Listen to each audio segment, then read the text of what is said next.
ಈಗ ಒಂದಷ್ಟು ಕಾಂಟ್ರವರ್ಸಿಗಳಾಯಿತು ನಿಮ್ಮ ಹೆಸರಲ್ಲಿ, ಲೈಂಗಿಕ ಕಿರುಕುಳ ಅದು ಇದು ಅಂತ ಹೇಳ್ಬಿಟ್ಟು. ಸೊ ಮುಂದೆ ನಿಮ್ಮ ಲೈಫಲ್ಲಿ ಏನೆಲ್ಲ ಮಾಡಬೇಕು ಅಂತಿದ್ರೆ ಪರ್ಸ್ನಲ್ ಲೈಫಲ್ಲಿ, ಈಗ ಮದುವೆ ಅನ್ನುವಂಥ ವಿಚಾರ ಬರುತ್ತೆ ಅಥವಾ ನೆಕ್ಸ್ಟ್, ಯಾಕಂದ್ರೆ ಪ್ರತಿಯೊಬ್ಬರಿಗೂ ಕೂಡ ಒಂದು ಆಸರೆ ಅಥವಾ ಒಬ್ಬರನ್ನ ಅರ್ಥ ಮಾಡ್ಕೊಳ್ಳುವಂಥ ಮನಸ್ಸು ಬೇಕೇ ಬೇಕಾಗುತ್ತೆ. ಸೊ ಇದ್ರ ಬಗ್ಗೆ ಏನಾದರೂ ಥಿಂಕ್ ಮಾಡಿದ್ರೆ? ನಿಜವಾಗ್ಲೂ ಏನೂ ಎಫೆಕ್ಟ್ ಆಗಲಿಲ್ಲ ಸರ್. ಯಾಕಂದ್ರೆ ಆಡಿಯನ್ಸ್ ಆರ್ ನಾಟ್ ಫೂಲ್ಸ್. ಜನಗಳು ಇವತ್ತು ಸೋಷಿಯಲ್ ಮೀಡಿಯಾ ಇವತ್ತು ನಮ್ಮನ್ನು ನೋಡ್ತಾರೆ. ಒಬ್ಬ ವ್ಯಕ್ತಿನ ನೋಡಿದ್ರೆ ಇದು ಇವನು ಮಾಡಬಲ್ಲನ ಅಥವಾ ಮಾಡಲ್ವಾ ಅನ್ನೋದು ಕ್ಲೀನ್ ಗೊತ್ತಾಗುತ್ತೆ. ಅವತ್ತು ನೀವು ನೋಡ್ಬೋದು ನನ್ನ ಕಮೆಂಟ್ಸ್, ನನ್ನ ಮೇಲೆ ಏನು ಕಾಂಟ್ರವರ್ಸಿ ಅದೆಲ್ಲ ಬಂತು, ಏನೋ ಆ ಲೈಂಗಿಕ ಕಿರುಕುಳ ಎಲ್ಲ ಏನೇನೆಲ್ಲ ನಾನ್ಸೆನ್ಸ್. ರೇಪ್ ಒಂದು ಹಾಕಿಲ್ಲ ಅನ್ಸುತ್ತೆ, ರೇಪ್ ಒಂದು ಹಾಕಿಲ್ಲ, ಯಾಕಂದ್ರೆ ಅದಕ್ಕೆ ಪ್ರೂಫ್ ಬೇಕು. ಹೌದು, ಆಯ್ತಾ? ಆಪಾದನೆಗಳೇ, ಯಾವುದು ಪ್ರೂವ್ ಆಗಿದ್ದಿಲ್ಲ, ಆಪಾದನೆಗಳೇ. ರೇಪ್ ಒಂದು ಹಾಕಿಲ್ಲ, ಯಾಕಂದ್ರೆ ಅದಕ್ಕಾದ್ರೆ ಪ್ರೂಫ್ ಬೇಕು, ಅದನ್ನ ಕೊಡಕ್ಕೆ. ಸೊ ಜನಗಳು, people are not fool today. ಇವನ್ ಮೇಲೆ ಹಾಕಿದ್ದಾರೆ ಅಂದ್ರೆ ಸ್ಟ್ರೈಟ್ ಹೋಗುತ್ತೆ. ಏನೋ ಇದೆ ಕ್ಯಾಶ್ ಅನ್ಸುತ್ತೆ, ಇದು ಯಾವುದೋ ಬೇರೆದಕ್ಕೆ ಬೇರೆದನ್ನ ಫಿಕ್ಸ್ ಮಾಡಿದ್ದಾರೆ. ಮತ್ತೆ ಮೀಡಿಯಾಗಳೆಲ್ಲ ಅವ್ರು ಏನೇನೋ ಟರ್ನ್ ಮಾಡ್ತಾರೆ. ನಂದು ಯಾವುದೋ ಹಳೆ ಗಲಾಟೆ, ನನ್ನ ವೈಫ್ ಇದ್ದೇನೋ ಫ್ಯಾಬ್ರಿಕೇಟ್, ನನ್ನ ಹಳೇದು ಯಾವುದೋ ಒಂದು ರಿಲೇಶನ್ಶಿಪ್ ಏನೋ ಹಾಕಿ ಇದಕ್ಕೆ ಫ್ಯಾಬ್ರಿಕೇಟ್ ಮಾಡಿ ಏನೇನೋ ಸರ್ಕಸ್ ಮಾಡ್ತಾರೆ. ಬಟ್ ಯಾವುದು ವರ್ಕ್ ಆಗಲಿಲ್ಲ. ನಮಗೆ ಆಗ್ಲೂ ಜನಗಳದ್ದು ಪ್ರೀತಿನೇ ಸಿಕ್ತು. ನೀವು ನಂದು ಆ ಕಾಂಟ್ರವರ್ಸಿ ಆದಾಗ ನೀವು ಕಮೆಂಟ್ಸ್ಗಳನ್ನು ನಾವು ಓದ್ಬೋದು. 1-2 ಜನನು ನನಗೆ ನನ್ನ ಬಗ್ಗೆ ನೆಗೆಟಿವ್ ಹೇಳಿದ್ದಲ್ಲ. ಕರೆಕ್ಟಾಗಿ ನ್ಯೂಸ್ನ ಚೆಕ್ ಮಾಡಿ ಅವ್ರು ಹಾಗೆ ಮಾಡೋರೆಲ್ಲ ನನಗೆ ಆಗ್ಲೂ ಸಿಕ್ಕಿದ್ದು ಸಪೋರ್ಟ್. ಈಗೇನು ನೀವು ನೋಡ್ತಾ ಇದ್ದೀರಿ, ಇವತ್ತೇನು ಸಪೋರ್ಟ್ ಸಿಗ್ತಾ ಇದೆ ಅಷ್ಟು ಇವತ್ತು ಬಿಡಿ, ಇವತ್ತು ಲಕ್ಷದಲ್ಲಿ ಹೋಗ್ತಾ ಇದೆ. ನಂದು ಬರೀ ಹೇರ್ ಕಟ್ಟೆ 3 ಮಿಲಿಯನ್, ವಿದಿನ್ 24 hours 3 ಮಿಲಿಯನ್ ಮೇಲೆ ಹೋಗಿದೆ. ಇವತ್ತು ಬೇರೆ. ಇವತ್ತೇನಾದ್ರೂ ಜನಗಳು ನನ್ನ ಮೇಲೆ ಈಗ ಬಂದ್ರೆ ಬಹುಶಃ ಜನಗಳೇ ಅವ್ರನ್ನ ತಿಂದಾಕ್ತಾರೆ, ಅದು ಬೇರೆ ವಿಷಯ. ಬಟ್ ಅವತ್ತು ಹಾಗಿರ್ಲಿಲ್ಲ. ಸ್ವಲ್ಪ ಜನನ ಸಂಪಾದನೆ ಮಾಡಿದ್ದು, ಬಟ್ ಅವರು ತುಂಬಾ ಸಪೋರ್ಟ್ ಮಾಡಿದ್ರು. That's it. ಆಮೇಲೆ ನಾವಿರೋ ಇಂಡಸ್ಟ್ರಿನೇ ಗಾಜಿನ ಮನೆ. ಇದು ಇದ್ದಿದ್ದೆ ಸರ್, ಇದು ನನಗೆ ಅಂತಲ್ಲ, ಎಷ್ಟು ಜನದ ಮೇಲೆ ಬಂತು. ಹೀಗೆ ಎಷ್ಟು ಜನನ ಪುಡಿ ಮಾಡಕ್ ನೋಡಿದ್ರು, ತಲೆ ಕೆಡಿಸ್ಕೊಳ್ಳೋದು. ಮುಂದಿನ ದಿನಗಳಲ್ಲಿ ಏನಾದ್ರೂ ಮದುವೆ ಬಗ್ಗೆ ಪ್ಲಾನ್ಸ್?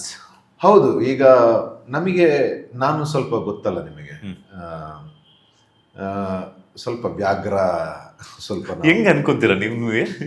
ನಾನು ಏನಂತಂದ್ರೆ, ನಮ್ಮ ಮಮ್ಮಿ ಯಾವಾಗ್ಲೂ ಹೇಳ್ತಾರೆ, ಈ ಗುಣ ನಿನಗೆ, ನಮ್ಮ ತಂದೆ ತಾಯಿ ಯಾವಾಗ್ಲೂ ಹೇಳ್ತಾರೆ, ನಿನ್ನ ಈ ಗುಣ ನಿನಗೆ ನೋವು ಕೊಡುತ್ತೆ ಅಂತ. ಕೊಟ್ಟಿದೆ, ಆದ್ರೆ ನಾನು ಬದಲಾಗ್ಲಿಲ್ಲ ಸರ್. ಏನೇನೋ ಕಾಂಟ್ರವರ್ಸಿ ಎಲ್ಲ ಮಾಡಿ ಆ ಲೆವೆಲ್ಗೂ ಬಂತು ನನ್ನ ಈ ನೇರವಾಗಿ ಮಾತಾಡೋ ಗುಣ, ಅಥವಾ ನಾನು ಯಾವ್ದನ್ನ ಖಂಡಿಸ್ತೀನಿ ನಾನು, ಅದು ಏನೇನು ಬಂತು. ಇನ್ನೇನಾಗಬಹುದು ಹೇಳಿಲ್ಲ ಅಂದ್ರೆ ನನ್ನ ಕ್ಯಾರೆಕ್ಟರ್ ಅಲ್ಲ ಸರ್. ನಾನೀಗ ಅದನ್ನ ನೋಡ್ಕೊಂಡು ಈಗ ಬೇರೆಯವ್ರ ಥರ ಇರಲಿ ಅಂತ ಅಂದರೆ ನನಗೆ ಅದು ಗಿಲ್ಟಿ. ರಾತ್ರಿ ಒಂಥರ ನಾನು ಅಂಥವನು ಅಂತ ಅನಿಸ್ಬಿಡುತ್ತೆ. ನಾನು ಆ ಮೂಮೆಂಟಲ್ಲಿ ಏನಕ್ಕೆ ಸುಮ್ಮನೆ ಇದ್ದೆ, ನಾನು ಅಂಥವನಂತ. ಸರ್ ನನ್ನ ಲೈಫಲ್ಲಿ ಮೋರಲ್ ಸೈನ್ಸ್ ಪಾಠ ಜಾಸ್ತಿ ಇಷ್ಟ ಮಾಡ್ಕೊಂಡು ಬಂದಿರೋದು sir. Regular I am a PCMB science guy, I am a business student. ಈ ಎಲ್ಲ ಸಿಲೆಬಸ್ಗಿಂತ ಇದೆಯಲ್ಲ, I am a finance guy. ಇದು ಎಲ್ಲದಕ್ಕಿಂತ ನಾವು ಮೋರಲ್ ಸೈನ್ಸ್ ಇಷ್ಟ, ವ್ಯಾಲ್ಯೂ, ನೀತಿ ಪಾತ್ರ ಗೊತ್ತಾ ನಿಮಗೆ. ಈ ಪಾಠಗಳನ್ನ ನಾವು ಇಷ್ಟ ಮಾಡ್ಕೊಂಡು ಬಂದಿದ್ದು ಸರ್. ನಮ್ಮ ಹಳ್ಳಿಯವ್ರದ್ದು ಪ್ಯಾಷನ್ನೇ ಬೇರೆ ಇರುತ್ತೆ, ನಿಮ್ಮ ಸಿಟಿ ಮಕ್ಕಳು ಬೇರೆ ಸರ್. ನಮಗೆ ನಮ್ಮ ಮೇಸ್ಟ್ರುಗಳು ಹೇಳ್ಕೊಡ್ತಾ ಇದ್ದಿದ್ದು ಈಗಿನ ಸೋಷಿಯಲ್ ಮೀಡಿಯಾ ಅಚೀವರ್ಸ್ ಅಲ್ಲ, ನಮಗೆ ಟ್ರೂ ಅಚೀವರ್ಸ್ ಕಥೆಗಳು ಹೇಳ್ತಾ ಇದ್ದಿದ್ದು. ಇತಿಹಾಸದಲ್ಲಿ ಈ ರಾಜ ಏನ್ ಮಾಡ್ದ, ಇವ್ರು ಏನ್ ಮಾಡಿದ್ರು, ಹೆಂಗ್ ಬದುಕಿದ್ರು. ಬಾಹುಬಲಿ ಕತೆ ಗೊತ್ತಲ್ಲ ಸರ್, ರಾಜಮೌಳಿ, ಇಂಥ ಕಥೆಗಳನ್ನ ಸರ್ ನಮಗೆ ಹೇಳಿ ಬೆಳೆಸಿದ್ದು. ಸೊ ಇದು this is in the blood. So we can't change it sir. ಆಮೇಲೆ ಅಂಥದ್ದು ಆ ಲೈಫೇ ಬೇಡ, ಅಂಥದ್ದು ಕಾಂಪ್ರಮೈಸ್ ಆಗಿರೋ ಲೈಫೇ ಬೇಡ ಸರ್ ನಮಗೆ. ಏನೆಲ್ಲ ಕ್ವಾಲಿಟೀಸ್ ಇರಬೇಕು ನಿಮ್ಮ ಮದುವೆ ಆಗುವಂಥ ಹುಡುಗಿ? ನನ್ನ ಈ ನೇಚರ್ನ ಅಪ್ರಿಷಿಯೇಟ್ ಮಾಡೋಳು ಇದ್ದೆ. ಅವನು ಮನಸ್ಸಲ್ಲಿ ಏನು ಇಟ್ಕೊಳ್ಳಲ್ಲ, ನಾನು ತಪ್ಪೇ, ಸರಿನೇ. ಮತ್ತೆ ನನಗೆ ನನ್ನ ಒಂದು ಇಂಪಾರ್ಟೆಂಟ್ ಯಾವ ನೇಚರ್ ನೋಡ್ತೀನಿ ಅಂತಂದ್ರೆ, ಹೆಣ್ಣಿನ ಬಾಡಿಲಿ ಹುಡುಗ ಬೇಡ ನನಗೆ, ಹೆಣ್ಣಾಗೇ ಇರಬೇಕು. ಹೆಣ್ಣಿನ ಬಾಡಿ ಒಳಗಡೆ ಯಾವುದೇ ಹುಡುಗ ಬೇಡ. ಏಕವಚನದಲ್ಲಿ ಮಾತಾಡೋದು ಇಲ್ಲ. ಆಮೇಲೆ ನನಗೆ ಹೆಣ್ಣು, ನಾನು ಗಂಡಸಿಗೆ ಸಮ ಕಂಪೇರ್ ಮಾಡೋರು ಬೇಡ ನನಗೆ.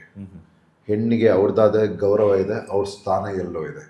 ಗಂಡಿದ್ದು ಅವನದೊಂದು ಸ್ಥಾನ ಇದೆ, ಅದು ಎಲ್ಲೋ ಇದೆ. ಇವರಿಬ್ರು ಕಂಪ್ಯಾರಿಸನ್ ಮಾಡೋಕ್ಕಲ್ಲ.